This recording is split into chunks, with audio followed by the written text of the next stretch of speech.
Hola doctora, buenas tardes. Seguramente los maestros Buenas tardes. tienen algún problema técnico allá en la sede, entonces por eso Ok. no se puede escuchar al maestro Octavio, pero a nombre de los maestros le agradecemos su asistencia y en un ratito más espero que el maestro Octavio y el maestro Jesús Sí. se comuniquen con usted. Muchas gracias, sí la escuchamos. Ay, qué bueno. Al contrario, yo les estoy muy agradecida porque con esto de la edad ya no se puede uno transportar tanto y con el COVID que tuve, pues ando cansado. Sí, muchas gracias. Muchas En un gracias. momento más ya se comunican con usted. Muchas gracias. Muchas gracias. ¿Qué tal? Buenas tardes, doctora. ¿Me escucha? Muy bien. Entonces, creo que era tema de mi computadora. Es un gusto tenerla aquí, pues dictándonos una conferencia. Había comentado previamente acerca de su semblanza curricular y le explicaba acerca de que llevamos a cabo en nuestra universidad, en la UBJC de Papantla, actividades concurrentes mensualmente. En esta ocasión pues, se le hizo la invitación a usted, muy amablemente aceptó esta invitación. Entonces tenemos alumnos aquí en la sede, algunos que están en su casa, y bueno, pues estamos con el gusto de escucharla y ponerle atención. Entonces le comento, usted tiene, como le había comentado previamente, una hora para la conferencia. Después pasaremos a una ronda de preguntas y comentarios por parte de nuestros estudiantes, la cual estará a cargo de nuestros maestros, que también hay algunos maestros que están vía Meet. El resto de los maestros estamos aquí en la sede. No sé si tenga alguna pregunta.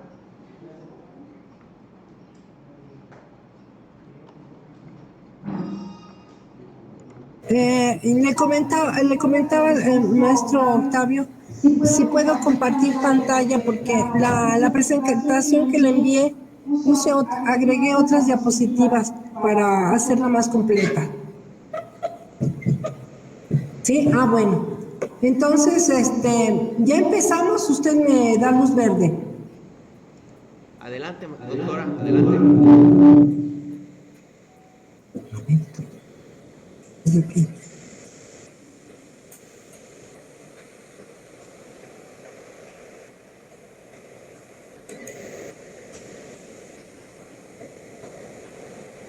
La copita. Ya.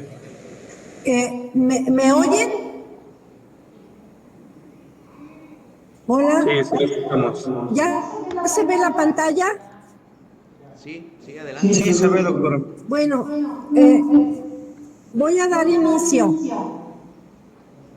Quiero agradecer al maestro Octavio de haberme invitado a dar esta conferencia sobre el patrimonio cultural y estoy muy agradecida con él. Qué bueno que existen estos métodos remotos y vamos a empezar.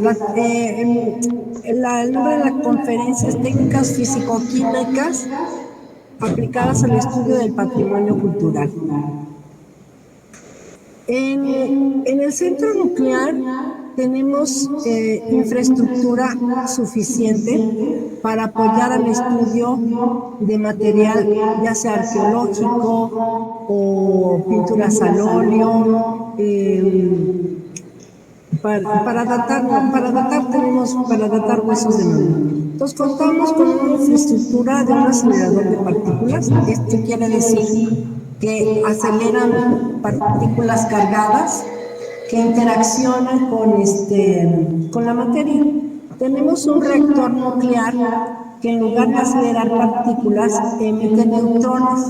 Los neutrones son partículas que no tienen carga y penetran en el núcleo del átomo y producen reacciones nucleares. Con eso podemos analizar obsidiana, cerámica, hueso y otros materiales. Y contamos con un microscopio electrónico de barrido para el estudio ya sea de pigmentos, de pinturas rupestres y un equipo de láser para limpieza de monumentos pétreos. Aquí les presento el reactor nuclear.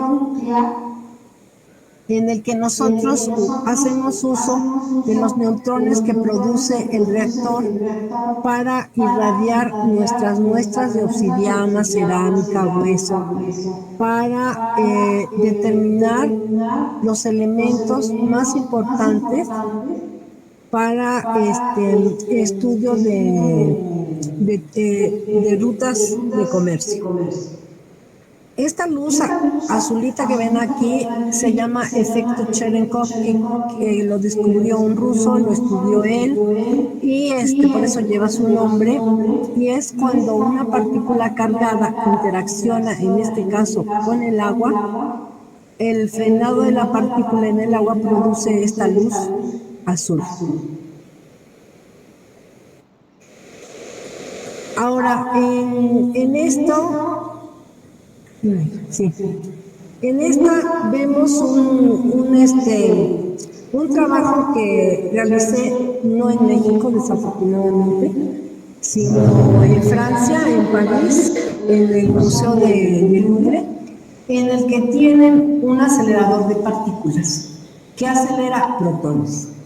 Entonces, al interaccionar los protones sobre esta placa que es de obsidiana, podemos determinar su procedencia.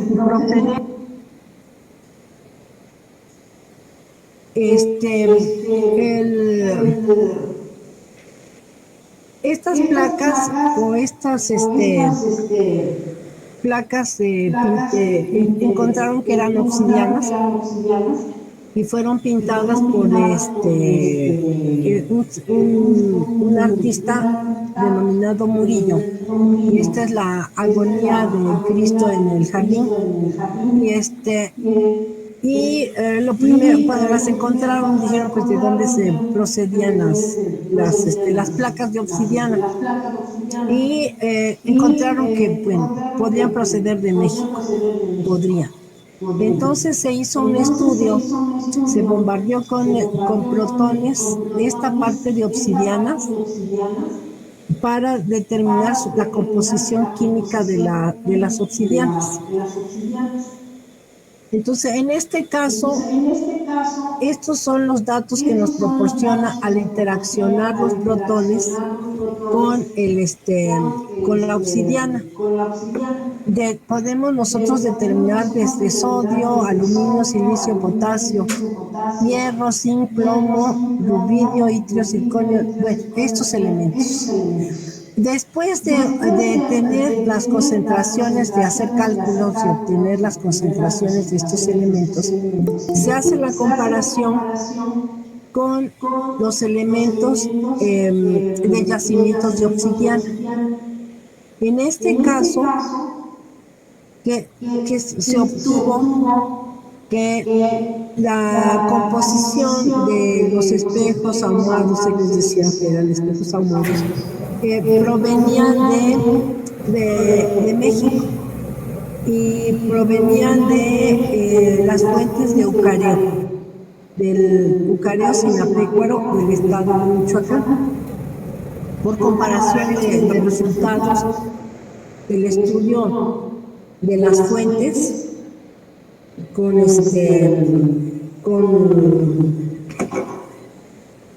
lo que está publicado. Pasamos a otro. Este es nuestro microscopio electrónico de barrido. Con este podemos llevar a cabo estudios, por ejemplo, de pinturas rupestres o pinturas de cuadro al óleo, que hay veces que podemos tomar muestras del tamaño de la cabeza de un alfiler, porque pues no nos dejan tomar, o sea, tener muestras más grandes. Y con estos microscopios podemos observarlos, y estos el proyectil que utilizan son electrones, y se pueden ver aumentada la imagen de la muestra n veces.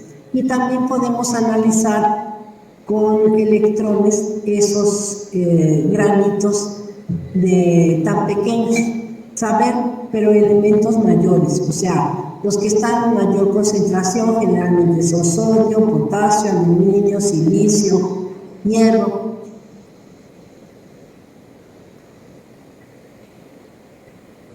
Hemos analizado nosotros también piezas de mayólica, pero estas se estudiaron unas piezas de mayólica que provenían de sitios de la ciudad de Puebla.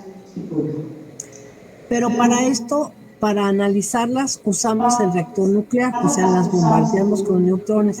Pero de la pieza, como generalmente salen tiestos, se quita con una punta de tungsteno, se quita la pintura para que no interfiera y ya se toma una parte limpia de la cerámica y se analiza. Aquí les voy a contar de un trabajo que fueron prácticamente los inicios de nuestros experimentos que llevamos a cabo hace como 30 años, que este proyecto se desarrolla en el Centro Nuclear de México. Empezamos a analizar yacimientos de la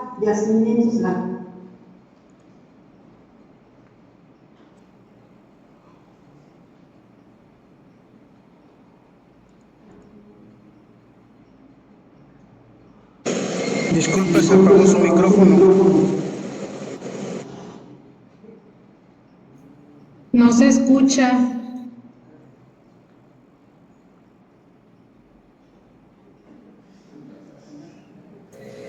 ¿Cómo fue que lo copié? ¿Listo? ¿Ya se escucha? Ya. Gracias.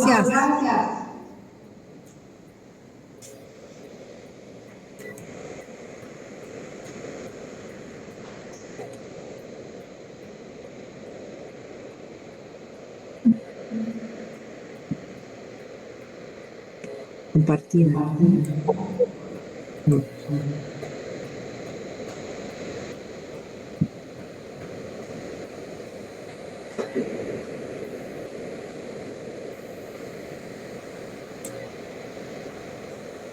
¿Ya se ve la pantalla? Ya se ve. Sí, ya volvimos a... Ya, ok. Gracias. Bueno, muchas gracias. Como les decía que este fue uno de los primeros trabajos que hicimos hace 30 años en el instituto. Obtuvimos muestras de Sierra de Pachuca, de Zaragoza y Almeles, Puebla, de Alto Tonga, Veracruz, de 8 sitios de Sináparo, Baral, Churitzeo.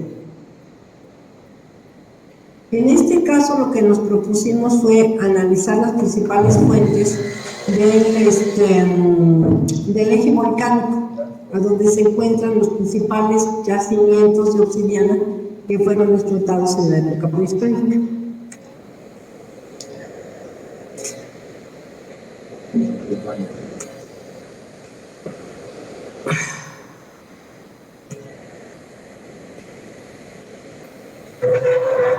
Bueno, perdón. Y de esto se publicó un artículo que afortunadamente se ha citado varias veces, tanto como nacional como internacional. Ahora, cambiando de tema, que tenemos casi un poco de tiempo. Los raspadores de obsidiana, analizamos las huellas de uso de los raspadores de obsidiana del señorío de Meztitlán, en qué los utilizaban y qué técnicas se aplicaron. Se aplicó la técnica de microscopía electrónica y análisis por activación. Para esto, los estudiantes que la llevaron a cabo trajeron unos raspadores, pero como, digamos, no han sido mucho estudiados huellas de uso en obsidiana, lo que ellos hicieron, tomaron una pieza virgen de obsidiana y rasparon cuero, hueso, y entre otros el nopal. Sí, rasparon el nopal. Y compararon, llevaron a cabo el estudio o sea, hicieron una comparación de las huellas de uso de los raspadores de obsidiana y de los que ellos habían simulado con otra obsidiana, y concluyeron que eran raspadores para obtener pulque, que trabajaban en maguey. Ahora, otro trabajo pionero que hicimos, que claro, después nos fuimos a trabajar a laboratorios muy importantes, pero les voy a contar lo que hicimos en México. Hicimos análisis de obsidianas del sitio de Lagunillas, que se encuentra en Michoacán, y determinamos la composición de los artefactos de obsidiana bombardeándolos con protones. O sea, todo depende de lo que quieran hacer, ustedes utilizan cierta técnica. En este caso usamos un acelerador de partículas y aceleró protones. Esto con el fin de establecer rutas de comercio. Este fue el tipo de navajillas, entre otros objetos, que se analizaron. O sea, se bombardearon estas con un haz de protones. El espectro que obtuvimos fue el siguiente, o sea, obtuvimos aluminio, silicio, cloro, argón es porque el haz, o sea, el haz de partículas de protones sale al aire y entonces pues activa el argón. Potasio, calcio, titanio, manganeso y hierro. Con estas pequeñas cantidades de elementos, que es un trabajo pionero, logramos obtener rutas de comercio, así que los artefactos encontrados en el área de Lagunillas, en el sitio de Lagunillas, provenían de Guanajuato e Hidalgo. Y bueno, estos artefactos de Cináparo Baral, o sea, la fuente fue de Guanajuato, del mismo de Michoacán, de Cináparo Baral y de la Sierra de Pachuca. Ustedes habrán oído nombrar mucho esta obsidiana que viene de Sierra de Pachuca, que es algo muy explotado en aquel entonces. Ahora, vamos a hablar un poco de obsidianas que analizamos que procedían del Tajín, del estado de Veracruz. En este caso, se analizaron como 21 obsidianas con el método de análisis por activación electrónica, es decir, que las obsidianas se bombardearon con neutrones. Para eso usamos el reactor nuclear que emite neutrones. Pero para este caso sí se necesita destruir la muestra. O sea, la pequeña muestra se lava, se seca y se da se muele, se hace polvo en un mortero de ágata que no la contamina, y se irradia con neutrones en el reactor nuclear. Después usamos un sistema, una cadena electrónica y un detector de rayos gamma para detectar los elementos que emiten esa radiación gamma y que se activaron en el seno del reactor nuclear. Y una vez de haber obtenido los elementos, la concentración de elementos que están en concentraciones muy, muy pequeñas, se aplica un método de análisis estadístico. Que hagan de cuenta que tienen como confeti de todos los colores y al pasar por ese programa que se llama Gauss, que está escrito en Gauss, lo que hace es separar los confetis en colores que se parecen, que digamos morado, casi morado, en rojo, en negro, y nos va formando estas elipsis. Pero al mismo tiempo nosotros ponemos, digamos, la composición de las fuentes de obsidiana, de los yacimientos de obsidiana, que de acuerdo con el arqueólogo pudieron haber,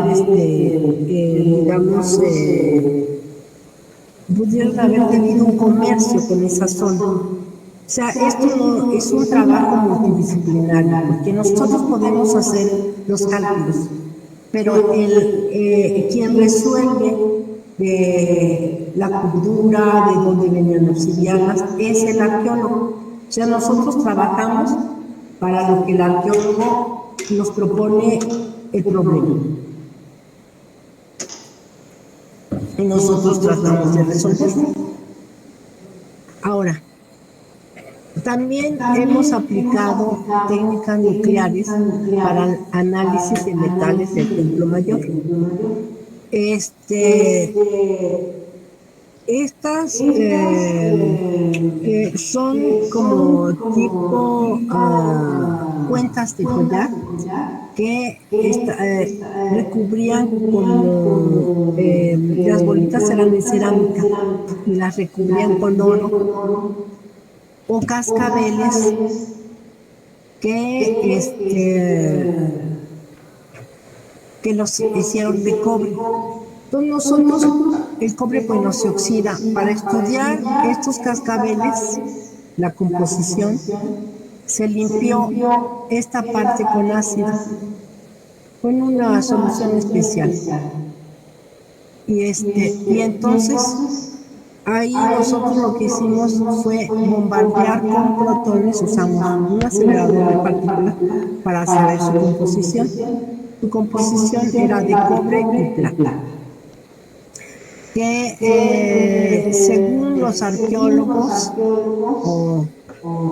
estos eran como, sellan esa composición por el color, digamos, le rendían tributo al sol o a la luna. Ahora, estos piezas metálicas de cobre y tenían plata también, nosotros estudiamos en qué forma, qué técnica usaron para llevar a cabo estos objetos. Entonces se tomaron como réplicas de las partes limpias y se observaron con un microscopio estereoscópico. Y se determinó que algunos fueron hechos a la cera perdida. Ustedes han de conocer mejor la técnica que yo para formar las figuras. Y otras figuras fueron hechas por martillado. Y en esta, bueno, en la anterior se ven las burbujas. Por eso determinamos que era a la cera perdida.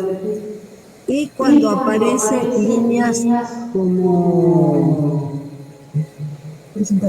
horizontales o como estrías,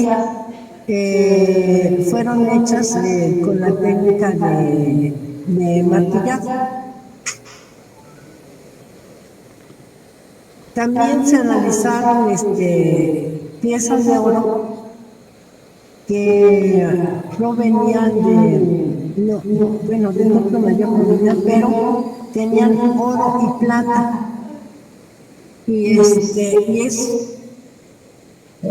según los arqueólogos para los que quienes trabajamos estas piezas, nos comentaban que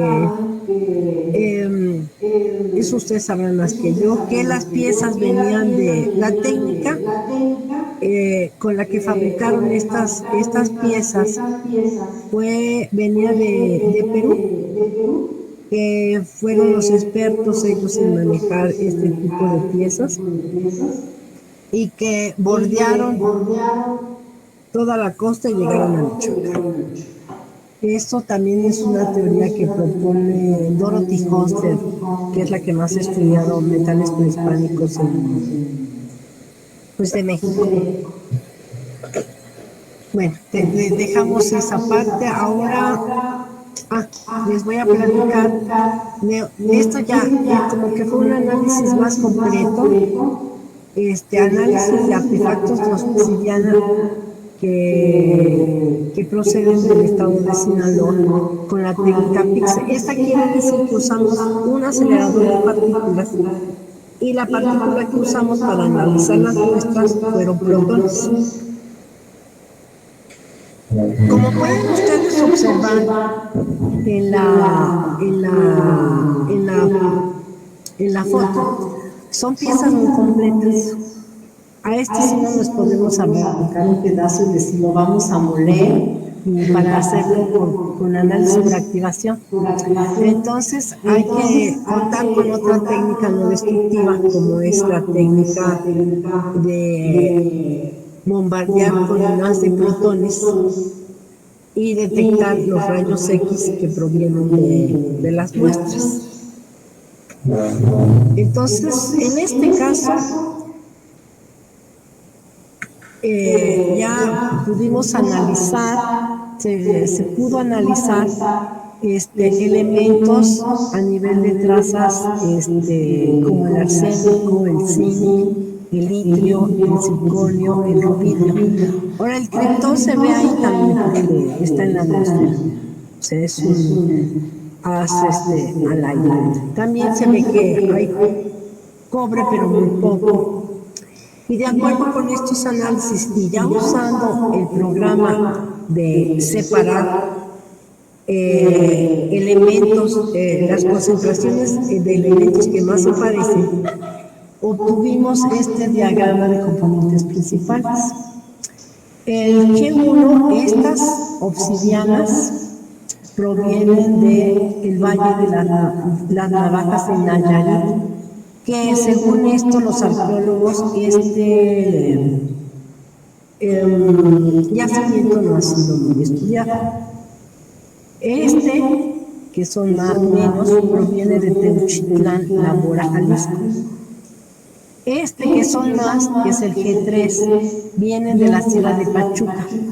Y volvemos a lo mismo que en otros análisis de obsidianas de la época prehispánica, que la obsidiana de la Sierra de Pachuca fue muy cotizada en la época prehispánica. Quizás por su calidad o la forma en que se podía trabajar más fácilmente.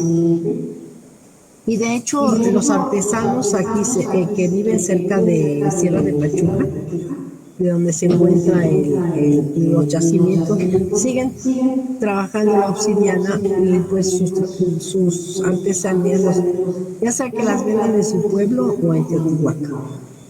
El G4 proviene de Abasolo, Guanajuato. El G5, que son muy poquitas, La Joya, Jalisco. Y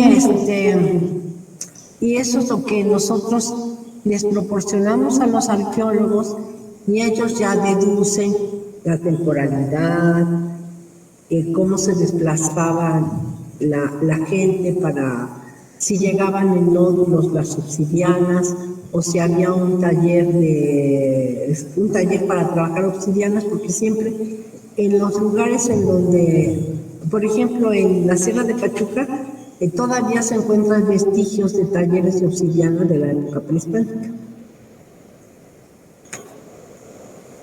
Bueno, esto es lo que les conté. Aquí es lo que les comentaba, que el yacimiento de las navajas de Nayarit se descubrió recientemente. Y la joya, el yacimiento de la joya, que también es una región de los valles, aunque pocas muestras procedían de ese yacimiento, pero bueno, también era explotado. Ahora les voy a contar algo sobre la datación de huesos de mamut. También hacemos eso, o hacíamos, porque es muy complicado. Hicimos nosotros análisis de piezas de mamut que provenían del Estado de México.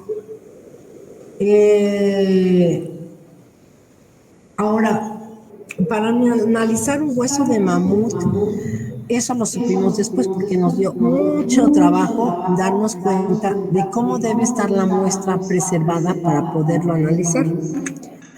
Entonces la muestra debe ser una muestra bien conservada, no debe de venir de una zona lacustre y porque nosotros hacemos un trabajo en laboratorio, lo que se llama una separación isotópica. Separamos el torio 230, el uranio 234 y el 236, 38. Ahora, primero hay que saber escoger los huesos. O sea, primero se hace un estudio con microscopía electrónica que el hueso está en buenas condiciones. Este hueso que encontramos de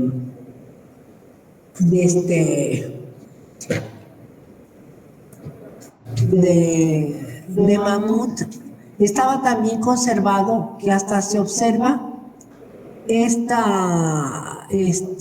por donde se regaba un canal donde pasaba la sangre del mamut para mantener vivo el hueso. Esto se obtuvo con microscopía electrónica. En cambio, si nosotros usamos un hueso de mamut ya muy deteriorado, que da un tipo de fotografía como esta, pues ya no podemos determinar esos radioisótopos. Entonces, ya una vez obtenidos estos valores, que se hacen con otro tipo de detector, pues se obtiene la relación y mediante esta gráfica se interpola y se determina el número de años que tiene la muestra. Aquí nos sirve el carbono 14. Otro trabajo que hicimos que a mí me pareció muy interesante, o sea, no solamente hacemos cerámicas y obsidiana, trabajamos pues lo que nos pidan a veces. Aquí hicimos un estudio de una pintura al óleo para saber de qué época era esta dolorosa, porque esta es de una colección particular de X persona que llegó al instituto para saber si era antigua o la adquirió en un mercado de pulgas, como dicen. Entonces lo que hicimos, dijimos, pero ¿cómo vamos a hacer esto? Entonces lo primero que se hizo fue bombardear con protones los diferentes puntos del cuadro de la pintura al óleo con protones. ¿Y qué pasaba? Obtuvimos siempre que había la presencia de una gran cantidad de plomo. Consultando, porque pues no sabemos todo, ¿verdad? Con las arqueólogas, con las restauradoras, nos comentaron que en la época en que no se hacía el lienzo de la tela industrial, se tejía a mano, había imperfecciones. Entonces, ¿qué hacía el pintor? Lo primero que hacía, le ponía una capa de carbonato de plomo, que se llama albayate. Y ya la ponía muy lisita, muy bien, y sobre eso pintaba. Hay una técnica que es de tomar fotografía con una película sensible a los rayos infrarrojos. Y entonces en esa se puede ver si el pintor pintó antes empezó otro bosquejo y como no le gustó le puso carbonato de plomo y digamos cubrir la primera pintura que a él no le gustó. Entonces con esa técnica se puede también saber qué había detrás, ¿no? Si había utilizado el lienzo. Ahora, otra cosa que nosotros hicimos fue tomar un pequeño hilo de lienzo y se hizo estudios con microscopía electrónica de barrido. Aquí podemos observar que hubo hasta 150 aumentos y se determinó que era lino. A esta parte es digamos, una pequeña muestra del tamaño de la cabeza de un alfiler que se mostró del cuadro y se observó en forma transversal en un microscopio estereoscópico. Entonces se pudo ver que el pintor, esta capa roja aparecía en la mayor parte de la pintura. Entonces después del blanco de plomo pintó con rojo y sobre eso pintó la dolorosa. Además estudiamos los pigmentos, de qué estaban compuestos los pigmentos de los diferentes bosquejos que se ven aquí. Y encontramos azul con microscopía electrónica de barrido, ya se me fue el nombre. Era un azul que solo empezaban a usar a finales del siglo XIX y por eso tanto por la azul de Prusia, voilà, azul de Prusia se llama. De acuerdo con los restauradores que nos dieron, que nos guiaron, ese color se empezó a usar a finales del siglo XIX. Por el carbonato de plomo que encontramos en toda la base del cuadro, o sea, de la tela, pues era artesanal el pedazo de tela de lienzo que se usó y por eso pusieron carbonato de plomo. Entonces con eso se determinó que el cuadro fue pintado a fines del siglo XIX. No la fecha exacta, pero algunos estudiantes me han preguntado, bueno, ¿y por qué no se hizo carbono 14? Que para esto hubiese estado ideal, pero para el carbono 14 se necesita una muestra como de este tamaño. Y pues no, cualquier coleccionista o museo no va a dejar que se corte un pedazo de tela tan grande para tratarla. Entonces hay otros métodos. Esta es una historia inconclusa que les voy a contar. En la época en que nosotros empezamos a trabajar, quisimos analizar junto con unas restauradoras que trabajaban en el Museo de Antropología, estudiar Tlaloc, que ya está muy deteriorado. Y pues ellos nos invitaron, fuimos un grupo, fue un fotógrafo, fuimos 2 técnicos, 2 investigadores y bueno, y ahí pusimos una escalera y nos subimos hasta la cofia de Tlaloc. Ahí medimos el pH que está aquí donde creo que ponían flores o ofrendas. Y el agua pues era ácida. Y tomamos un pedacito de muestra, pero al querer tomar un pedacito de muestra se nos venía un pedazote. porque ya está muy deteriorado, porque lo tienen en la intemperie. Ahora, ¿qué datos obtuvimos? De nosotros lo bombardeamos un pedazo de la piedra de la que está hecha, ¿cómo se llama? Tlaloc, y encontramos que había hierro, plomo, cobre, cromo, que no son parte de titanio, que no son parte de la composición de la piedra. Entonces hay depósitos pues del medio ambiente, de la contaminación. Y después una muestra de Tlaloc es muy pequeña. Esa sí fue, aunque teníamos pedazos grandes, pero fue muy pequeña la muestra que obtuvimos y la metimos en el microscopio electrónico. Para aquí se aumentó 200 veces el tamaño de la muestra. Y emoción. Nos dijo la persona el microscopista que nos hizo los cálculos, los resultados los interpretó, que pues tienen educado el ojo, que hay microplantas dentro ya de la piedra de Tlaloc.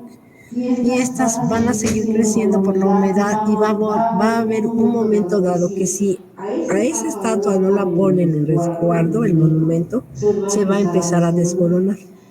De no publicamos nada porque no pedimos permiso, pero pues eso no sabíamos nosotros. Al Consejo de Arqueología o los que cuidan los monumentos.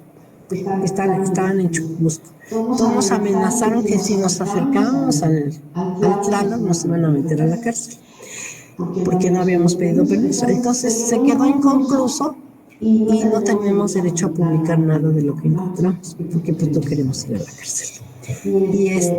Y bueno, es todo lo que mis experiencias que les puedo contar.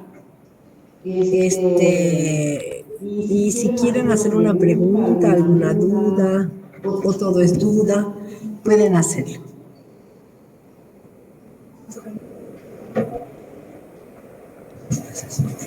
Como dijo de compromiso.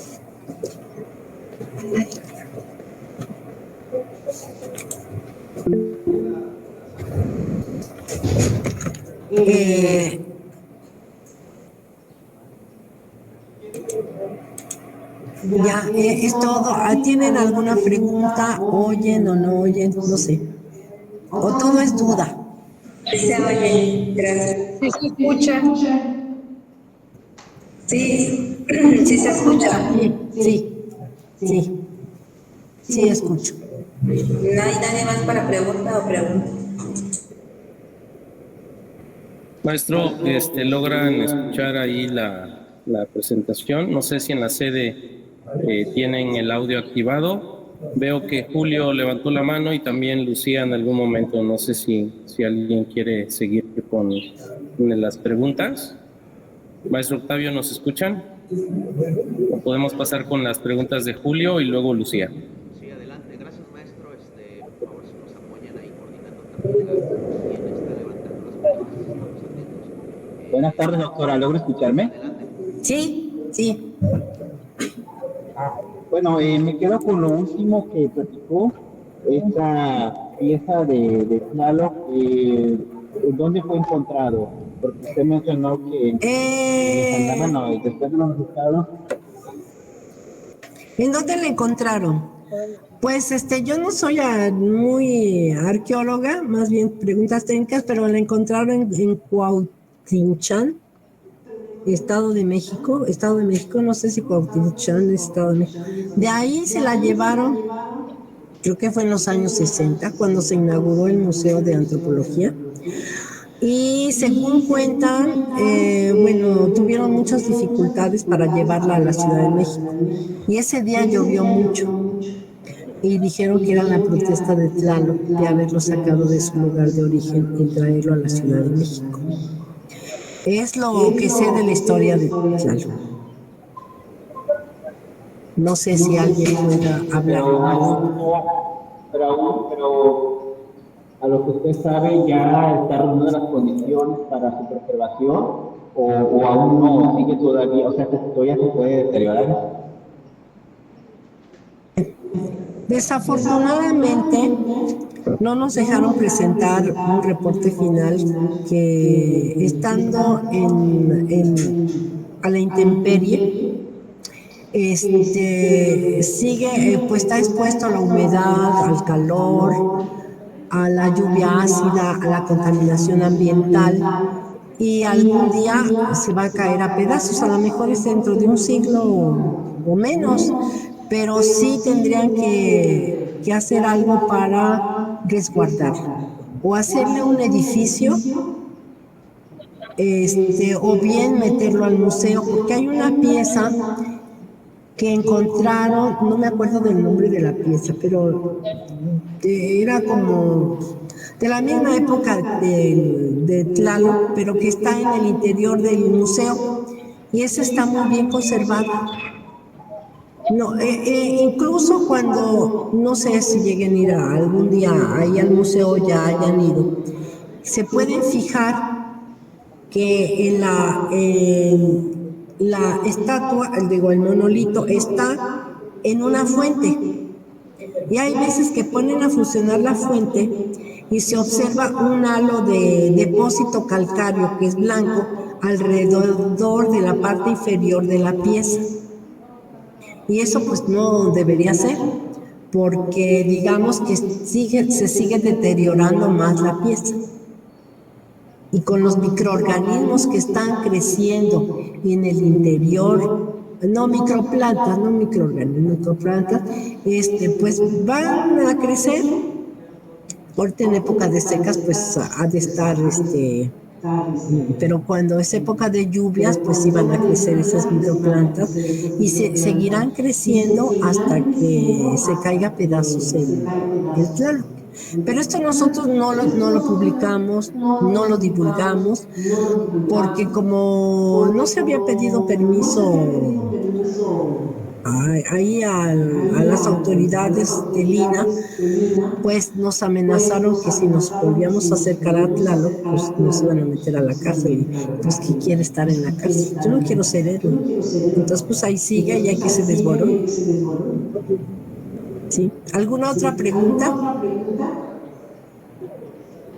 Creo sigo yo, maestro. Sí, Lucía, ¿verdad? Sí, así es. Bueno, yo lo escucho decir que mediante estos análisis, que se hicieron los análisis nucleares a la obsidiana, se identificaba de dónde provenían, así como podría ser de las rutas comerciales y todo eso. A través de estos análisis, podría ser que también podrían saber mediante esas técnicas ¿cómo se llama? Identificar el sistema, bueno, mediante esta técnica se identifica también el sistema constructivo, ¿verdad? O sea, no tanto el sistema constructivo, sino para qué se usan. Ah, perfecto. Por ejemplo, lo que yo platicaba de los raspadores de obsidiana que se usaron para raspar el maguey y sacar el pulque. Entonces los estudiantes, pues rasparon maguey, rasparon cuero, rasparon, no me acuerdo qué otros, hicieron varias muestras. Entonces, digamos que sus experimentos, comparando de cómo había, las huellas que habían dejado al raspar un maguey, se parecían o eran semejantes a sus piezas que habían obtenido. Entonces, por eso concluyeron que eran raspadores de maguey. Perfecto. Bueno, muchas gracias. Sí, para servirle. Gracias.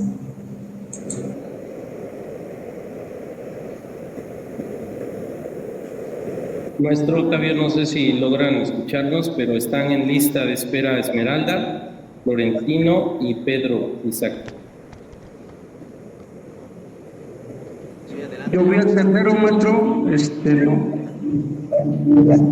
Bueno, creo que yo voy a preguntar, maestro Octavio.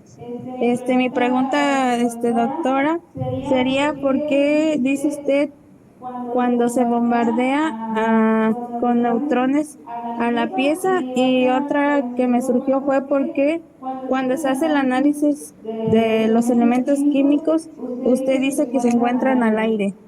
Ah, sí. Mira, sí, eso es de física, pero resulta que cuando bombardeamos una pieza que no queremos destruir, como si mandaran a analizar el monito que viene de, ay, no me acuerdo de qué lugar, el monito de obsidiana que está en el Museo de Antropología. No le vamos a cortar un pedazo para meterlo al reactor. Entonces se utilizaría haz de cuenta, las partículas cuando se aceleran, o sea, tienes como una cosa que las avienta, y se van haciendo más y más energéticas hasta que alcanzan la energía que tú necesitas para activar tu muestra. En este caso son partículas y usamos protones a 2.5 MeV, o sea, mega electronvolts. Entonces, estas generalmente hasta los años 80 se debía de poner la muestra, se ponía en una caja al vacío. Y pues era como una limitante para analizar muestras más grandes. Y entonces lo que en aquella época se puso una película como de plástico que se llama Kapton, y el haz salió a la atmósfera, ya no se quedó guardado en una caja, salió a la atmósfera, y frente afuera, ya que está el haz, puedes analizar pues puntas de flecha que no se quieren destruir, y te da buena cantidad de elementos para determinar su procedencia. No sé si me entendiste, porque es más bien de física esto. Pero bueno. Gracias. Así es. Gracias a ti por la pregunta. ¿Alguna otra pregunta? Pedro, adelante. Buenas tardes, doctora. Mi nombre es Pedro. Me parece una ponencia increíble, la verdad. Y yo tengo dos preguntas. La primera pregunta sería, ¿cuáles son los elementos que comúnmente se encuentran en algunas piezas? Y la otra sería, ¿cuáles son los elementos raros que comúnmente se encuentran en las mismas piezas? Mira, nosotros en una pieza de cerámica o de obsidiana, claro que hay mucho, digamos, en mayor cantidad y en porcentaje en peso, encuentras el silicio, porque más bien la obsidiana, vamos a hablar en este caso específico, es vidrio. Se encuentra silicio, mucho oxígeno, carbono, aluminio, potasio, manganeso, hierro. En este caso, digamos que nosotros, los que nos dedicamos a analizar las piezas, que somos físicos o químicos, decimos que son elementos mayores porque se encuentran en porcentajes del 30%, del 20%, del 10%. Pero hay elementos que se llaman tierras raras, que ni son tierras ni son raras, pero bueno, así les llaman tierras raras. Y resulta que esas son, por ejemplo, tenemos el escandio, el hafnio, el cesio, el antimonio. Podemos determinar también torio, que no es tierra rara, y uranio en las obsidianas. Y esas que se encuentran en partes muy, pero muy, muy pequeñas, se les llama elementos traza o elementos de huella digital. Y esas son las que nos sirven para saber de qué fuente o de qué yacimiento proviene la obsidiana. Digamos, por ejemplo, comparamos la composición de esos elementos traza de una pieza que encontraste como la que se encontró en Michoacán. Y tenemos ya nuestra base de datos de los principales yacimientos que se usaban en la época prehispánica. Y entonces, por un programa podemos comparar las muestras de los elementos que se encuentran en cantidades muy, pero muy pequeñas con lo que tenemos ya en nuestra base de datos. Y eso los que coinciden en valores semejantes, decimos, esta pieza viene de Pachuca, por las concentraciones muy pequeñas, o viene de Bucareo, o viene del Pico de Orizaba. Ya tenemos nosotros una base de datos que tanto hemos sacado valores de la literatura como nosotros hemos analizado aquí. Y entonces, a base de esos resultados o de esas composiciones, podemos saber la procedencia en el caso de la obsidiana. En el caso de la cerámica, esas cerámicas son muy caprichosas, porque además del banco de arcilla que escoge el artesano, se le aumenta como especie de aglutinante, o hay veces que se le muele concha marina, y entonces ya en ese caso es más difícil de saber de dónde, de qué banco de cerámicas proviene la cerámica. Y lo que hacemos es que nos apoyamos cuando analizamos cerámicas mucho en la opinión del arqueólogo. Nos apoyamos en el pirograbado, la decoración. Nos apoyamos en la decoración, en el nivel, cuando llevan a cabo de excavación, el nivel de profundidad en que encontraron la cerámica, y los colores usados, o si fue de entierro, o si fue de uso casero. En fin, ya entran más factores para saber si la obsidiana es local o viene de otra parte. Nosotros analizamos cerámicas de Lagarteros, Chiapas. No sé si pueden ver, no, pero se ve muy, se vaya a desconectar la capa. De Lagarteros, Chiapas, y ahí determinamos.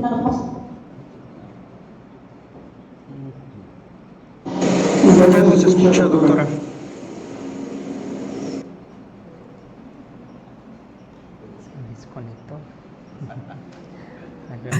Maldición. ¿Ya se escucha? Sí, ahora sí. Bueno, analizamos esas cerámicas de Lagarteros, Chiapas. Y unas eran locales, la mayoría, pero otras venían de Guatemala. Porque, bueno, ahí nos apoyamos mucho en la opinión del arqueólogo para saber los colores. A veces analizamos los pigmentos de la cerámica también, y eso nos ayuda. Y usamos otra técnica que se llama difracción de rayos X. Esa técnica nos permite estudiar las fases mineralógicas de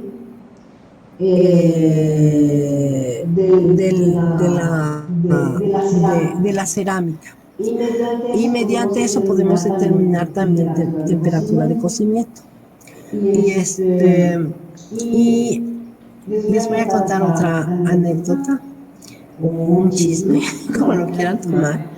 Resulta que nosotros los mexicanos empezamos a ocuparnos de nuestro patrimonio cultural del estudio hace poco tiempo, como desde los años 80.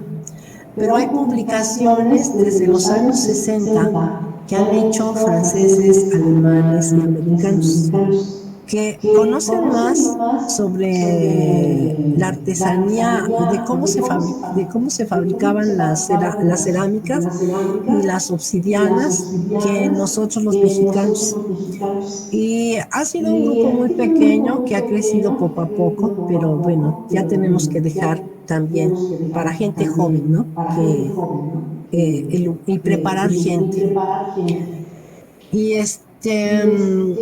y ellos tienen digamos, un banco de datos de muchos bancos de arcilla que ellos han estudiado y han hecho, pero no lo hacen público, porque cuando el grupo de Missouri se llama, de Estados Unidos, cuando a ellos les mandan cerámicas a analizar, les pueden decir de dónde provienen más, porque pues ya tienen más conocimiento que uno de los sobre la composición de bancos de arcilla, y cobran caro, y pues ellos conocen mejor nuestro patrimonio que nosotros. Nosotros ahí vamos haciendo pininos, preparando gente, pero sí nos hace falta todavía mucho apoyo, digamos, no tanto el apoyo, sino tener intercambio con el conocimiento arqueológico, mucha colaboración interdisciplinaria. No sé si contesto tu pregunta. Claro que sí, doctora, muchas gracias. A ti.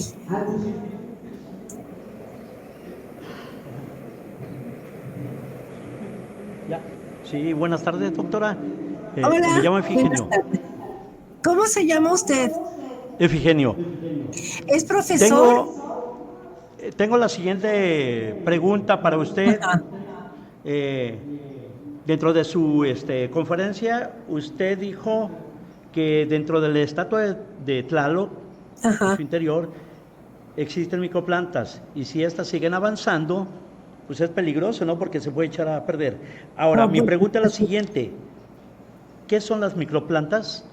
No, son pequeñas plantas que se determinaron por microscopía electrónica, que van creciendo poco a poco. Podemos presentarla.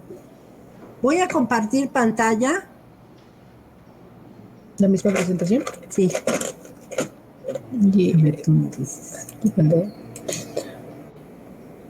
Para explicarle lo de las microplantas.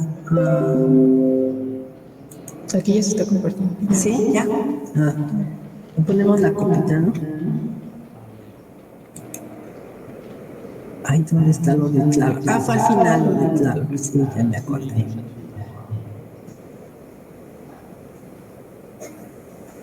Bueno, de acuerdo con porque para interpretar una fotomicrografía hay que tener el ojo muy educado. Nos dijo la persona que se hace cargo del microscopio electrónico que estas eran unas microplantas que van creciendo en el interior de la piedra. Y de hecho, si digamos que una prueba de esto es que al momento de tomar una pequeña muestra, que pues no queríamos dañar la estatua, ¿verdad?, el monolito, se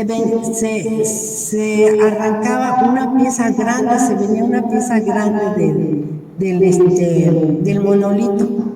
Y a lo que analizamos, lo que puede usted ver en esta microscopía, es que analizamos la parte interna de la muestra.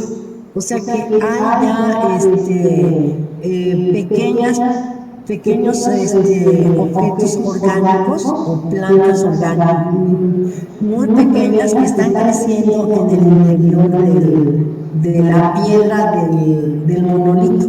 Por eso es que como que se ha hecho la piedra más frágil por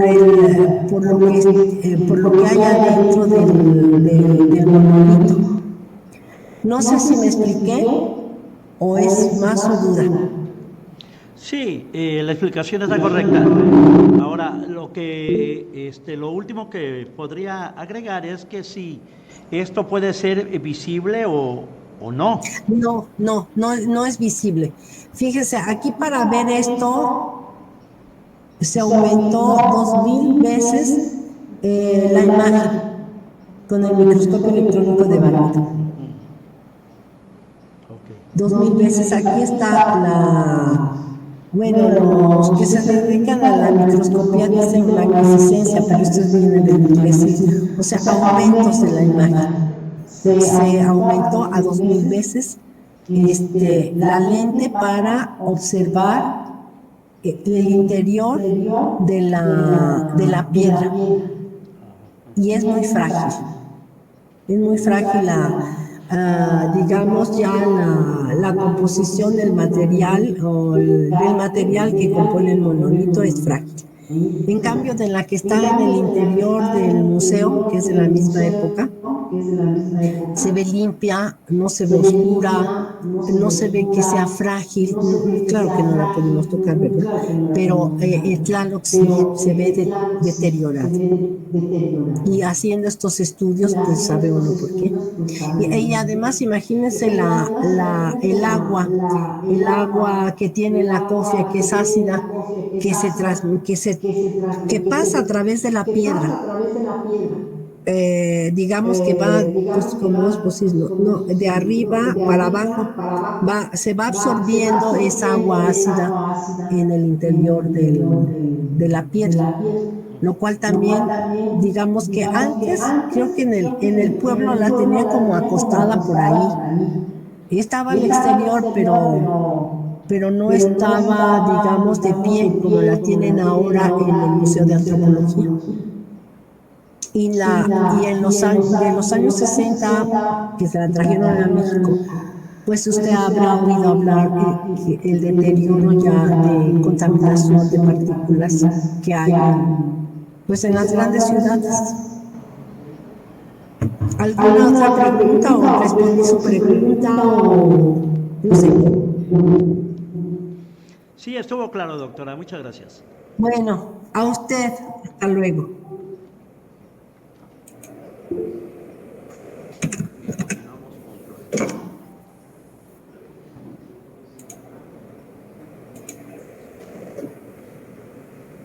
Adelante, Florentino.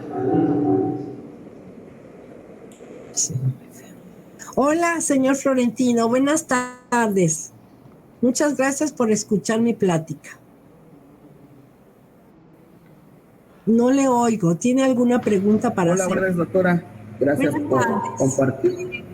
Sí. ¿Me escucha? Sí, lo escucho.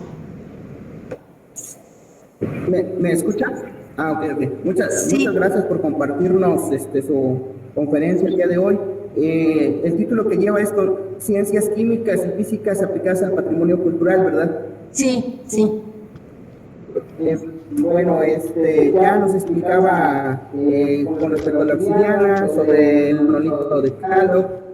Y bueno, yo, Florentino,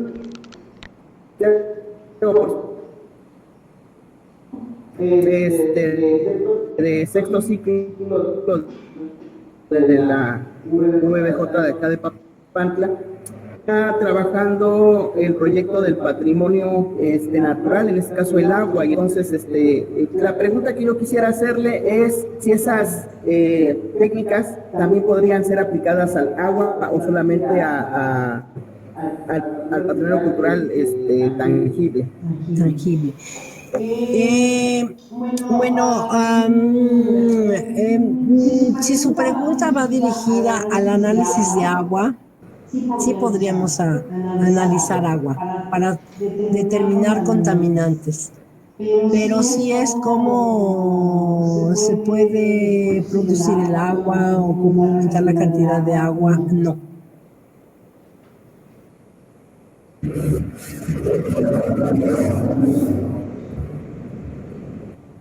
Perdón, no le escuché.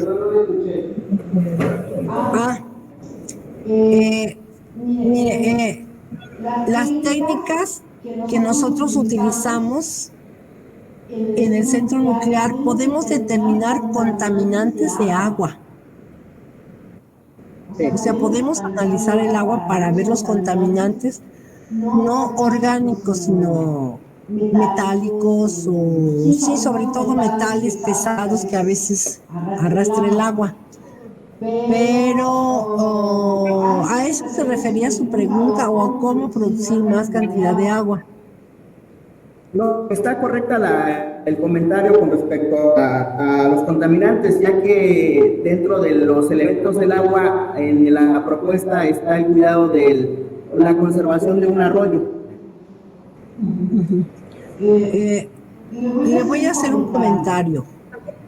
Aquí en el Estado de México tenemos el río Lerma. No sé si ha oído hablar del río Lerma. Es un río que atraviesa la zona industrial y los desechos de la zona industrial van a dar al río. Y el ya es, digamos, lleva muchos metales pesados, muchos contaminantes orgánicos. Ya es un río que prácticamente no tiene uso ni doméstico ni para la agricultura. Y no vamos a politizar, pero hasta el momento no ha habido una propuesta seria para limpiar ese río.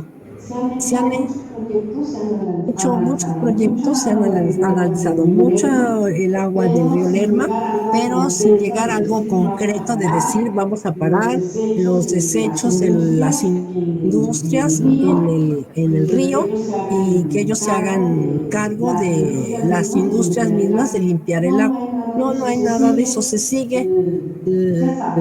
Ya sabe que los que tienen mucho dinero son los que marcan las reglas del juego. Entonces, como les dan trabajo, en fin, no vamos a politizar, pero no hay una solución viable hasta el momento y concreta para que ese río no se siga contaminando. ¿Contestó? ¿Me oyó? ¿Contestó? ¿Ah?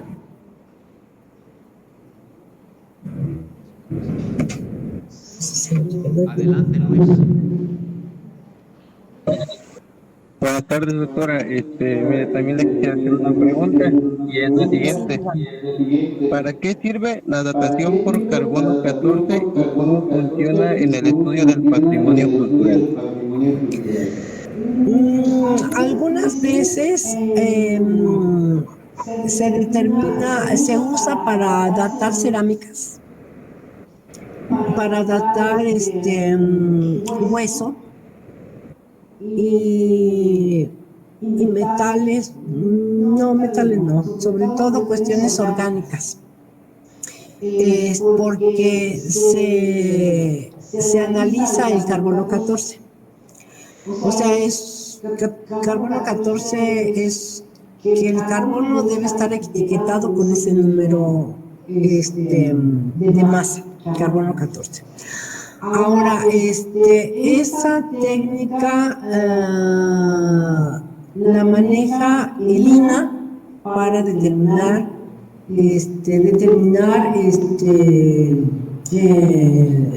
dataciones cerámicas, la edad de las cerámicas. Se puede usar también para pintura rupestre, pero digamos que un poco la desventaja de esta técnica es que se necesita mucha muestra. O sea, se necesita una muestra, no sé, de algunos gramos de cerámica. Si es un lienzo, pues un pedazo de 5 por 5 o 2 centímetros por 5 para tener una buena representación de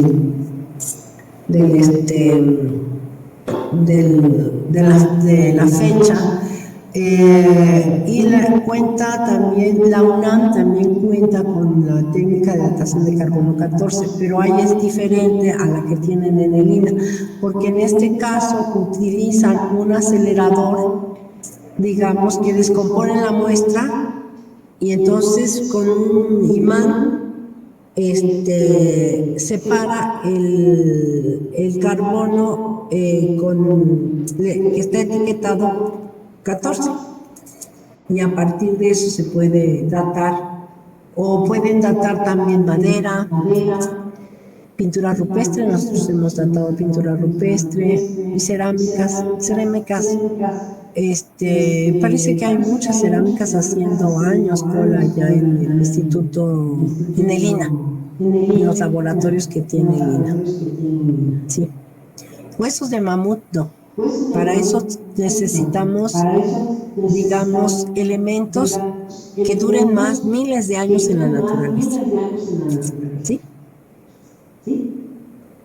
¿Alguna otra pregunta? Contesté a su pregunta. Sí, muchas gracias. Bien.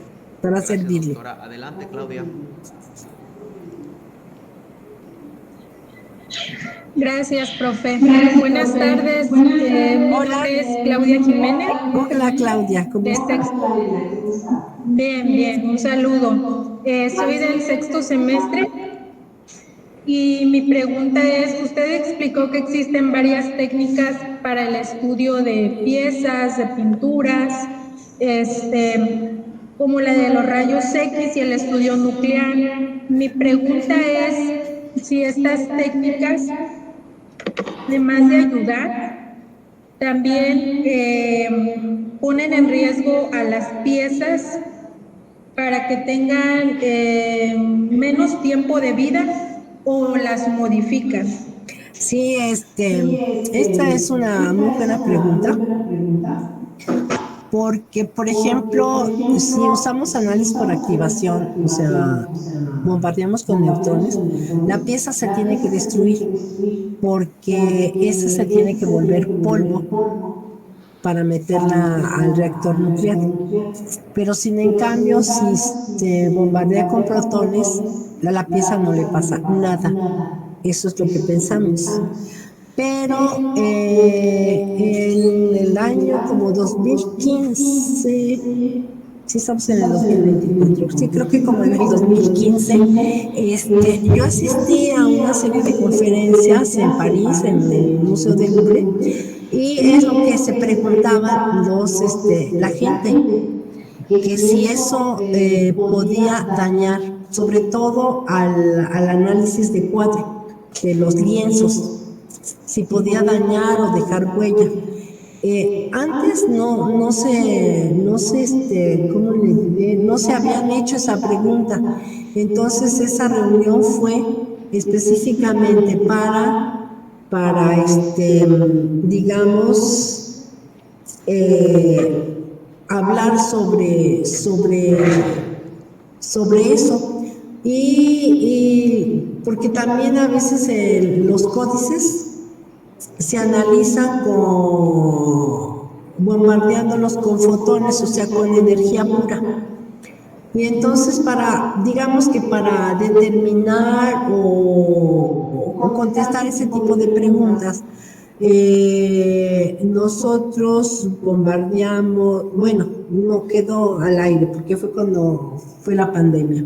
Queríamos bombardear papel amate, papel arroz, papel bond, y para saber los efectos a nivel, digamos, microscópico de cómo afectaban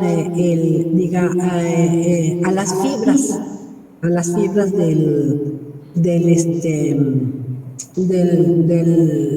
esos materiales, pero bueno, ya no fue posible y ahorita el acelerador está fuera de combate.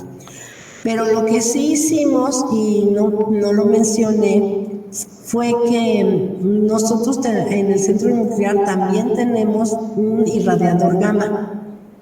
Ese sirve, digamos, para descontaminar momias. Digamos, la momia esta de Ramsés II, me parece que es, la irradiaron con rayos gamma para que matar todos los microorganismos que hubiese en la momia. Y aquí nosotros hicimos estudios, irradiamos papel amate, papel, ¿cómo se llama? Papel de China, pero fue papel chino que obtuvimos, analizamos papel bond y otro tipo de papel.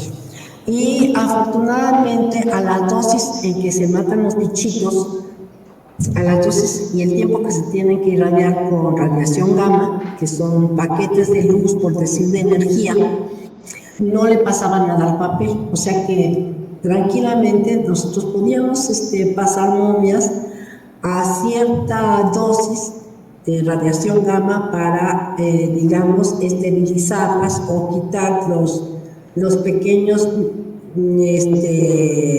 bacterias o microorganismos que hubiera ahí y se pudiera, el público se pudiera ver o sin peligro pudieran hacer más estudios sobre esos materiales. O sea, depende de lo que se quiera hacer. Pero su pregunta fue muy moderna y fue lo que no pensó nadie hasta hace algunos años y nos hemos dedicado a... Muchas gracias, le agradezco mucho y un saludo. Gracias. Bueno, doctora, una pregunta acá de la sede. Quisiera saber si este proceso de bombardear los artefactos, los hallazgos arqueológicos con protones y demás, nosotros como investigadores del patrimonio o como personas pues privadas podemos tener este servicio a nuestro alcance, de qué manera, si tenemos que hacerlo a través de alguna institución o cuánto nos costaría, digamos, si tenemos alguna pieza arqueológica, mandar a hacer este trabajo, esta adaptación, de qué manera lo podemos hacer nosotros. Bueno, si es privado, cuesta caro. Digamos, pero más barato que si lo envían a Estados Unidos. El problema es que nosotros hasta ahora no se ha cobrado a nadie, en 30 años, el análisis de piezas arqueológicas, ni estudio del cuadro, no se ha cobrado. Estamos subvencionados por el Organismo Internacional de Energía Atómica, que nos proporciona, digamos, material que es muy caro y cuidan muy bien del reactor nuclear que tenemos aquí. O sea que ese siempre va a estar, bueno, no siempre, trabaja bien. En caso de que quiera enviar alguna pieza a analizar, me acuerdo que hace poco hicimos ¿cómo decirlo? Un presupuesto, una cotización, que querían analizar, creo que 50 cerámicas y 50 obsidianas, de una chica que hacía una tesis en Estados Unidos. Claro que si las mandaba con los libros, pues les costaba más caro. Y como ella iba a pagar los estudios, pues pidió cotización. Y resulta que no sé si fueron como 60,000 pesos por 50 obsidianas y 60,000 pesos por 50 cerámicas. Y eso trató aquí la administración de bajar los precios lo más que se pudo. Pero si es a través de una institución, no cuesta dinero. De eso les puede informar el maestro Octavio, porque aquí son sus tesis de maestría.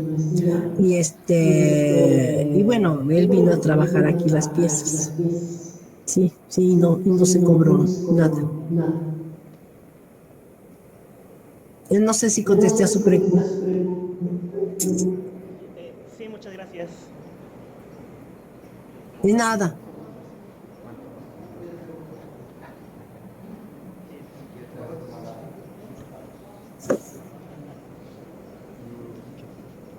Hola, muy buenas tardes, doctora. Muchas gracias por la explicación de su método.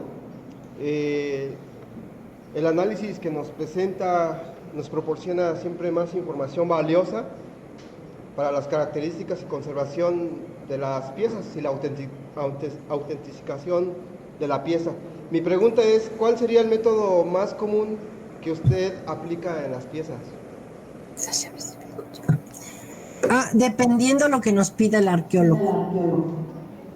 Digamos que si nos manda piezas que se pueden moler, aplicamos análisis por activación.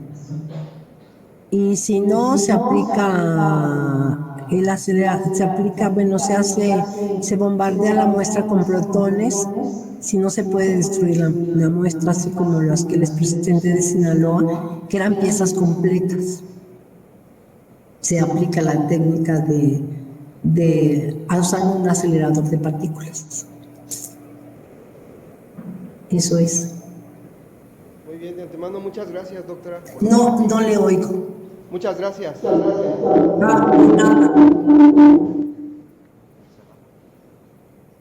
Adelante, Montserrat.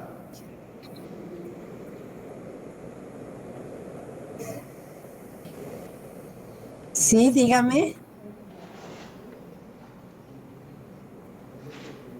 No la escuchas. Adelante, Montserrat, tu pregunta.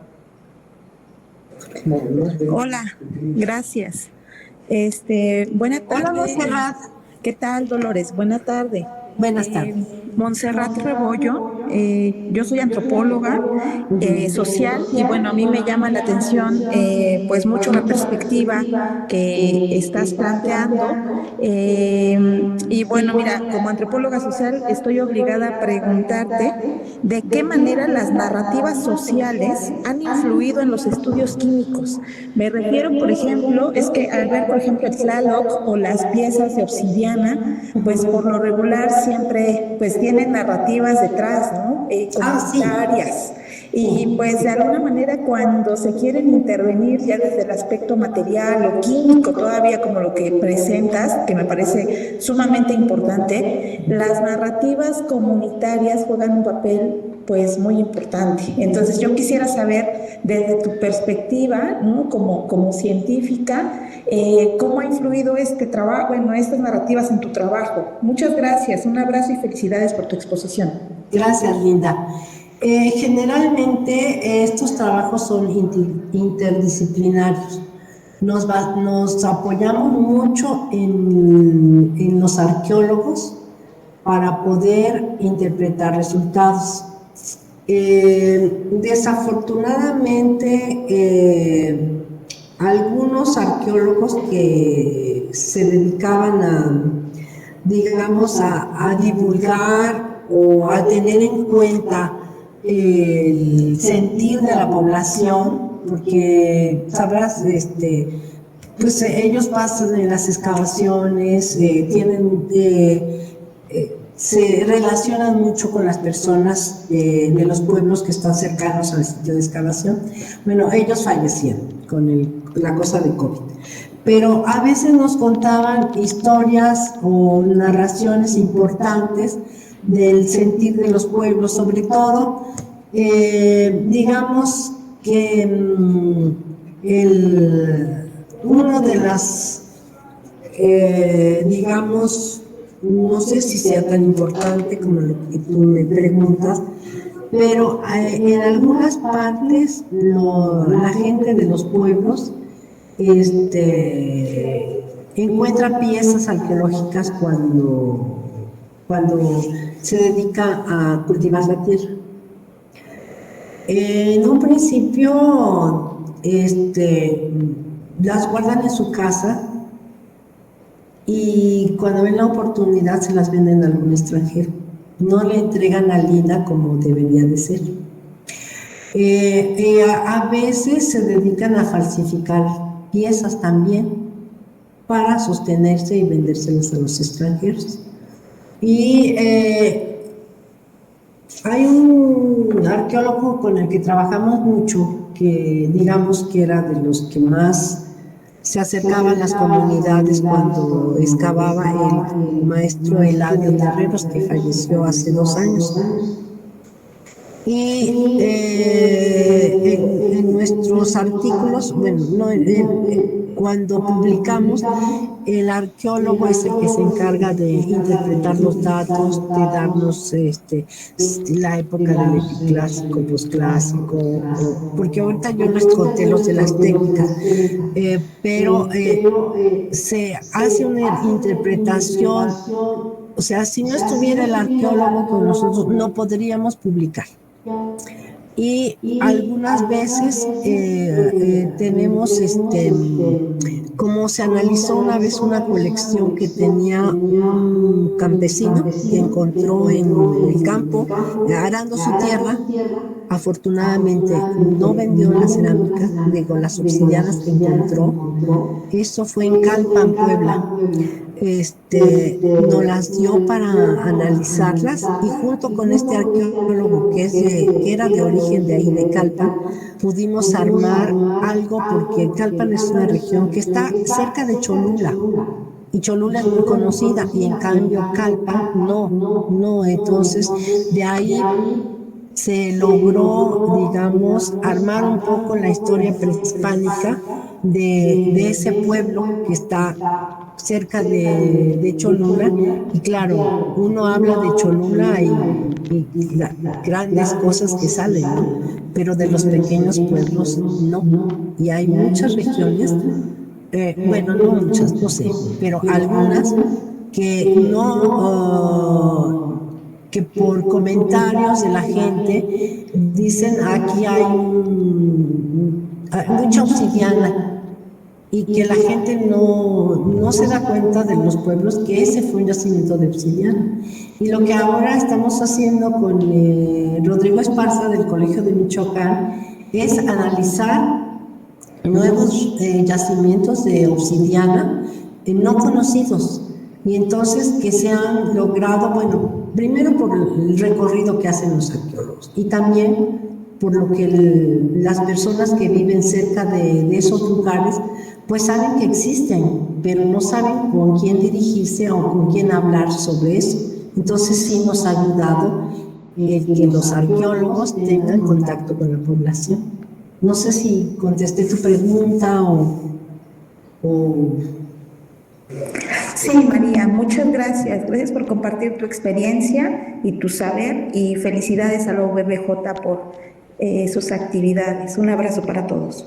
Gracias, Linda. Buena tarde. Bien, seguimos con Suriel.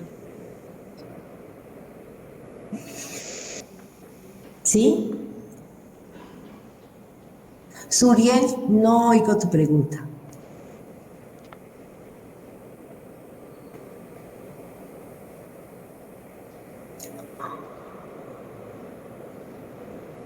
Sí, ya se escucha. Buenas tardes. Ya se escucha, Suriel. Buenas tardes. Sí, bueno, muy bien. Igualmente para ella. Mi pregunta es si existe un protocolo de seguridad. Esto preguntando si su trabajo es de riesgo, ya que se trabaja con rayos X y el acelerador de partículas. Bueno, aquí en el instituto, como en otras partes, en otros institutos nucleares, existe un grupo que se llama de protección radiológica, y son, digamos, los que nos cuidan, los que nos dicen, no está muy activa la muestra, puedes llevártela a tu laboratorio o trabajarla.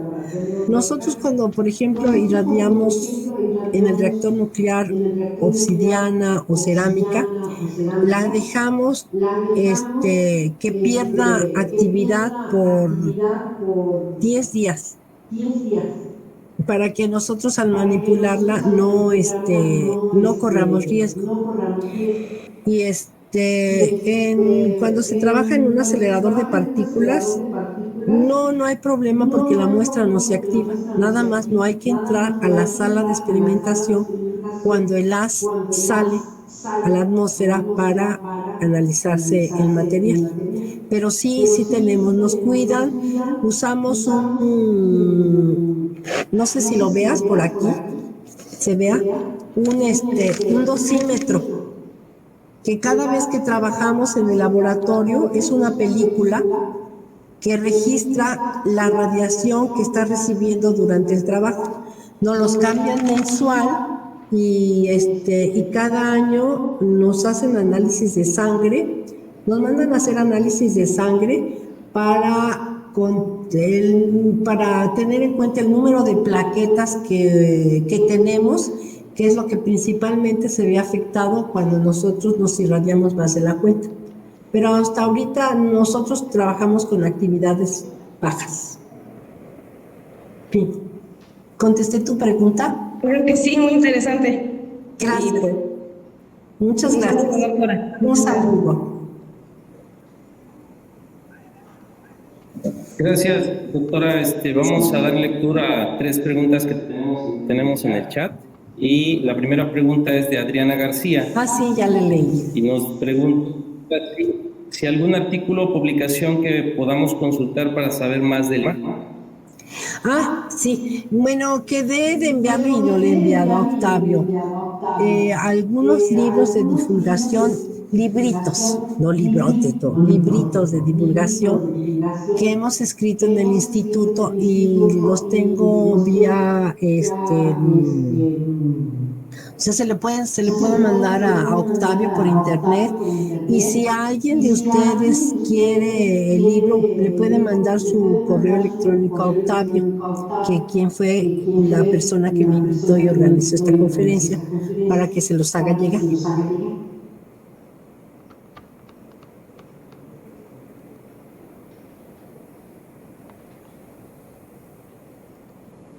No se escucha.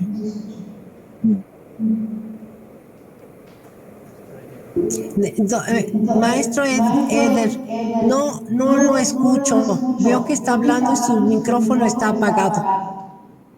Sí, gracias, perdón. Concepción Tomás nos pregunta si con la realización del análisis nos podría dar la época de la obsidiana y si con esta actividad no altera el resultado. Digamos que la datación no se puede hacer con los métodos que nosotros trabajamos aquí. Eso más bien es el arqueólogo que puede dar a la época, si es clásico, pues clásico, mediante catálogos de lítica. Mediante los catálogos de lítica. Para revisar formas. Ah, sí, una para revisar formas y otro la estratigrafía, de dónde encontró la pieza, y con otras piezas acompañadas. Generalmente es cerámica lo que les sirve a ellos para, digamos, saber de qué época es la pieza arqueológica.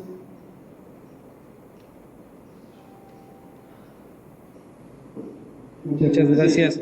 Otulia Moreno nos pregunta si estas técnicas utilizadas, físico-químicas que usted comentó, que nos sirven para conocer la procedencia, uso y tiempo, ¿qué más beneficios podemos obtener de estas técnicas? Pues primero conocer nuestro pasado, para sentirnos orgullosos hasta dónde nuestros antepasados habían desarrollado técnicas para hacer flechas, puntas de flechas, o hacer cerámica, de cómo decorarlas, de cómo, digamos, obtenían los pigmentos de la naturaleza.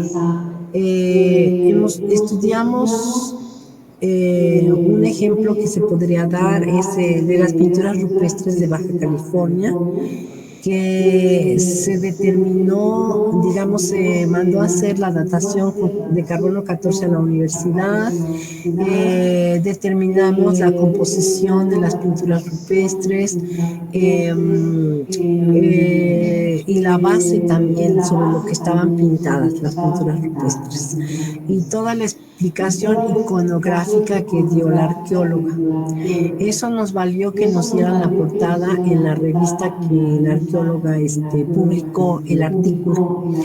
Un orgullo mexicano porque digamos que a nivel internacional ya se conocen las pinturas de Baja California.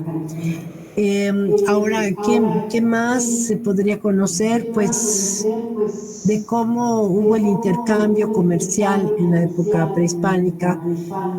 Uno de los ejemplos más claros que, digamos, podríamos decir es que la obsidiana de la Sierra de Pachuca viajó hasta Guatemala en la época prehispánica porque era una obsidiana de muy buena calidad y muy apreciada por el mundo prehispánico, quizás por la forma tan fácil bueno, no fácil, porque no es fácil trabajar la obsidiana, pero era un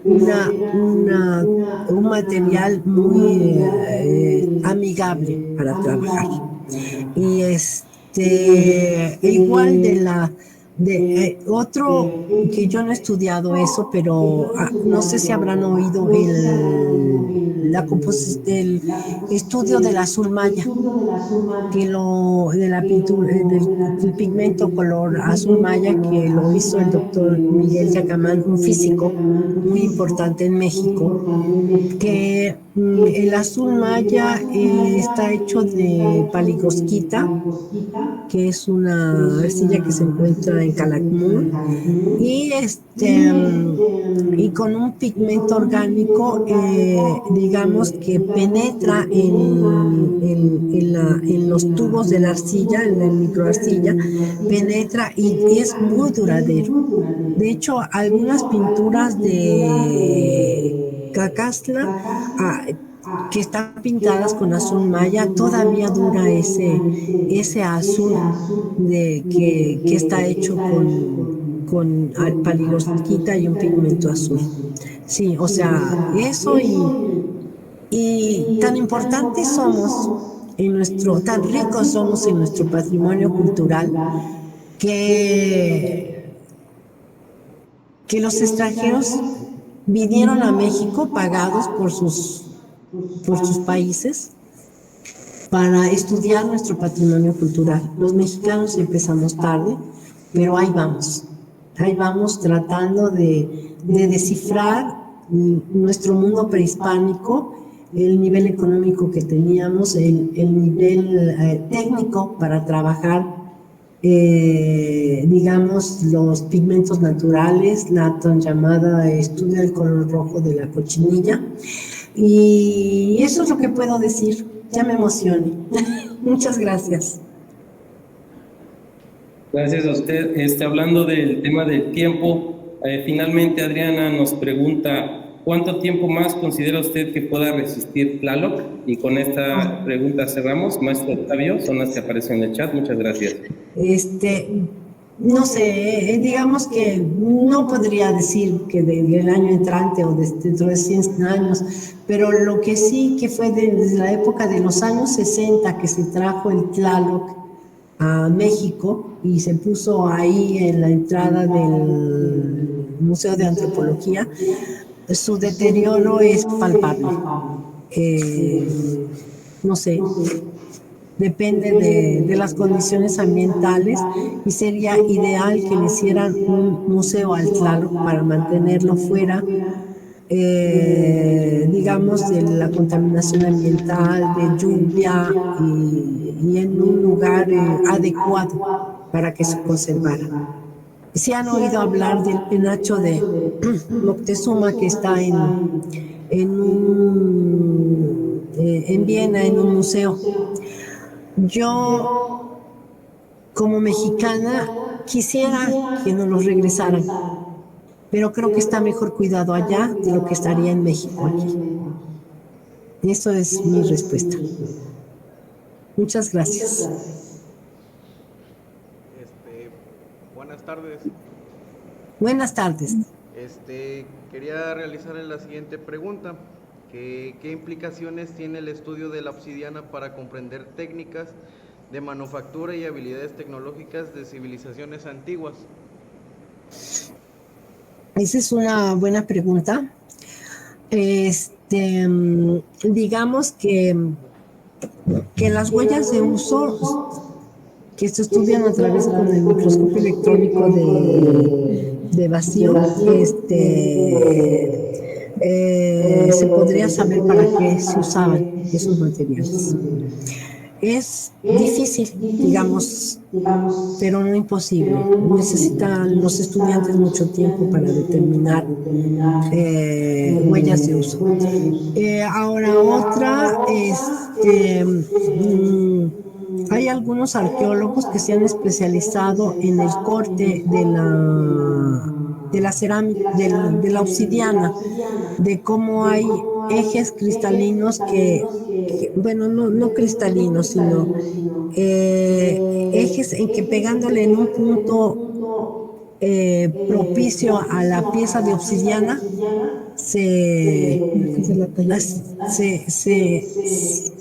puede, digamos, obtenerse cierta forma y después el tallado.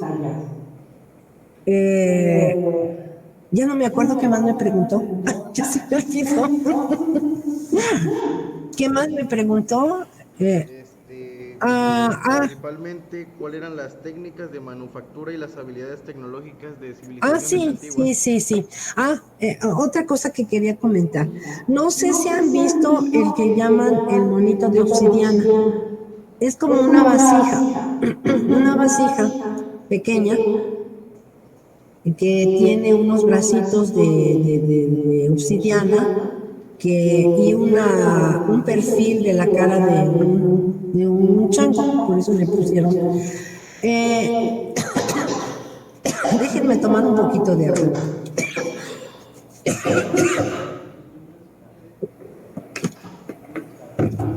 De esas, trataron algunos extranjeros de sacar réplicas de la vasija, o sea, de poner como algo que se pegara a la vasija y quedaran, digamos, plasmadas las huellas con las que hicieron esa pieza arqueológica que tan importante es en el Museo de Antropología. Y en los años 80, no 70, se lo robaron, pero bueno, ya lo recuperaron. Dijeron que no se explicaba cómo esa pieza podía provenir o haber sido hecha en la época prehispánica, porque no encontraban huellas de algún equipo o material con el que la hubiesen dado la forma de vasija a ese trozo de obsidiana. Y se han oído hablar de los cráneos de cristal, ¿no? Que van vagando por el mundo porque todo el mundo los quiere estudiar. ¿Tú has oído hablar? No. Son unos cráneos de cristal que también los atribuyen de la época prehispánica. Y se han hecho también estudios de huellas de la herramienta, tratando de buscar si fueron hechos por algo antiguo o ya son modernos y los hicieron pasar como prehispánicos, porque tampoco se pueden explicar cómo pudieron hacer un trabajo tan fino que no hayan quedado huellas de los equipos que usaron o de las herramientas, más bien vamos a decir, no tanto equipos, herramientas usadas que existían en la época prehispánica. Entonces, algunos investigadores dicen que son falsos, que se han hecho con técnicas modernas y que no son de la época prehispánica. Y esa es, digamos, una de las cosas que se puede aplicar las huellas de uso. Sí. ¿Contesté la pregunta? Muy bien, se está agotando el tiempo. Está la última pregunta y daríamos paso ya a cerrar la actividad. Buenas tardes. Mi pregunta es, ¿cuáles son los desafíos principales que encuentra al analizar muestras de obsidiana? Los desafíos es el dinero, el apoyo económico, porque cuando nosotros, digamos, analizamos obsidiana, bueno, primero destruir la pieza, si nos da permiso el arqueólogo, luego son pedacerías los que trabajamos, y eso pues no hay problema. Pero al meterla al reactor nuclear necesitamos como un patrón, un testigo certificado que nos diga si detectas cesio, uranio o torio, yo te puedo ayudar con ese patrón a determinar la concentración de tu elemento. que se encuentra en la obsidiana. Y esos estándares o patrones que se hacen en Estados Unidos, antes nos valían como 5,000 pesos los 20 gramos y ahora valen como 25,000 pesos. Esos, digamos, los desafíos, porque, digamos, piezas hay muchas en México. Pedacería de obsidiana y obtener el permiso del Consejo de Arqueología. Bueno, eso le hace al arqueólogo, todos estos trámites. Y para nosotros es el dinero, porque si nos llega a faltar algún patrón o los botecitos en los que irradiamos las muestras, metemos los polvos, que son botecitos de plástico de alta densidad. Una caja de 100, me parece, cuesta como 12,000 pesos. Entonces eso nos apoya el Organismo Internacional de Energía Atómica, nos ha apoyado mucho en ese aspecto económico, pero algún día se me acaba aquí. Sí. Muchas gracias. Sí, de nada. Espero haber contestado tu pregunta. Sí, gracias.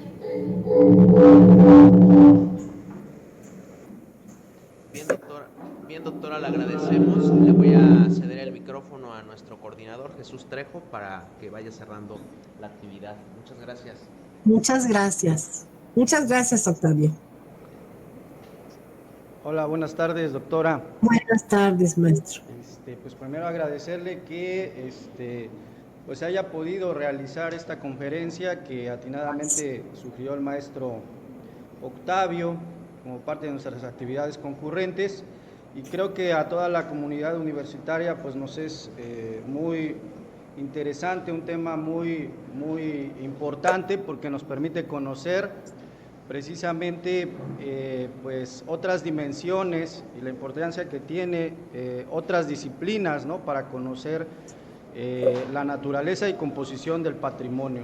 Entonces, pues nosotros queremos agradecerle por esta conferencia, y por eso queremos extenderle un agradecimiento a través de este documento, que es una constancia donde agradecemos su participación, doctora. Y ¡ay, bueno, qué amable! Quiero leerla, sí. Y también quisiera pedirles, una vez que finalice, pues un aplauso por este trabajo, por compartir su conocimiento de parte de nuestra comunidad universitaria hacia la doctora María Dolores. Bueno, la Coordinación Académica de la Licenciatura en Patrimonio Histórico, Cultural y Natural de la Universidad para el Bienestar Benito Juárez García, sede Papantla, extiende la presente constancia a la doctora María Dolores Tenorio Castilleros, del Instituto Nacional de Investigaciones Nucleares, por su invaluable apoyo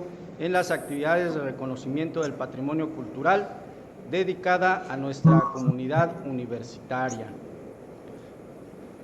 Pues muchas gracias a ustedes por haberme invitado y por haberme pues aguantado en la ponencia, porque muchas cosas pues son, el lenguaje es de físico, de químico, pero lo principal es que los arqueólogos pues se hayan interesado en esto, y que las puertas del instituto están abiertas para ustedes, mientras tengamos apoyo económico. Muchísimas gracias. Pues esperemos que no sea la primera ni la última. Nos ha quedado un gran sabor de boca y una gran experiencia con los que nos ha compartido. Pues un aplauso desde aquí, desde la sede Papantla. Y a ustedes también. Les voy a compartir los pequeños libros que hemos escrito, y con el maestro Octavio, le envían su correo para que él se los haga llegar, por favor. Muchas gracias. Muchas gracias, maestro Octavio. Le agradezco mucho su invitación. Ay, qué lindo. Todos aplaudimos. Muchas gracias y muy amables. Hasta luego, Octavio. Y hasta la próxima. Si hay algún estudiante que quiera hacer su tesis de licenciatura, pero no damos beca para los de maestría, pues ya saben, somos pobres. pero con mucho corazón los podemos recibir. ¿Sí? Bueno, un beso a Gracias, todos. doctora. Adiós. Listo.